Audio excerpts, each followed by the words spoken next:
So, galvanically dissimilar. Where's that fit in?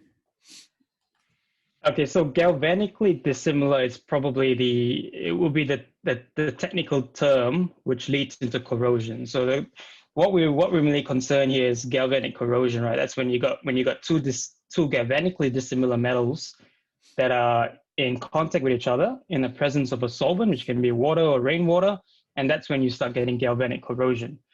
So if you could have two dissimilar metals in contact to each other, but if they're not galvanically dissimilar, there is no issue there. So I think the real question is, how do you find out if two metals are galvanically dissimilar?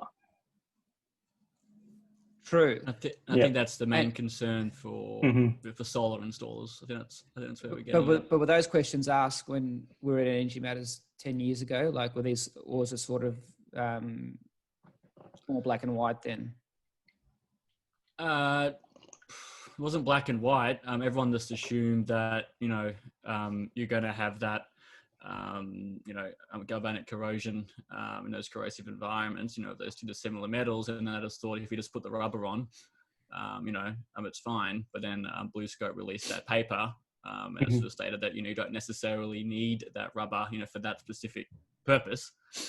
And obviously you get all these different sides coming into it. And that's why Clenergy has sort of been honing in on it in the last couple of years. And you see it on Facebook sort of all the time. But no, that was the main concern. Yeah. It's still a very grey area, even now. Well, there's a lot of, sort of what we're going through now with Ivan, there's a lot of information out there now which should have just says, no, it's fine.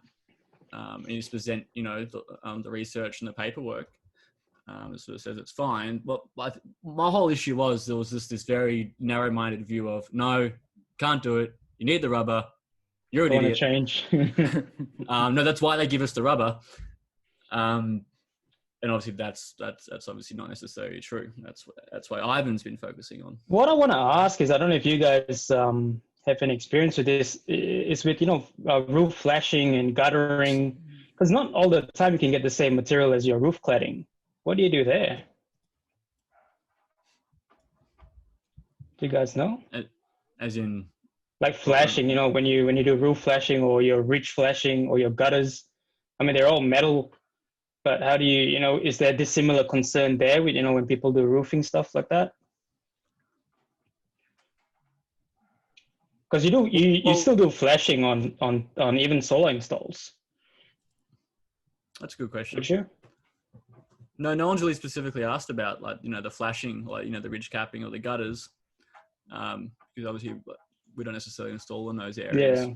But I think on commercial installations that'll be more of a concern, or even resi if you're running, like cable tray or a foot, which is sort of like it's on the flashing and it's running across with the cable, a conduit. That's a good question. Maybe you should expand your research into that, Ivan. Yeah, I was just a passing thought. Because those have a lot more contact on the roof cladding compared to those little clamps. Yeah, that's a good idea. Yeah,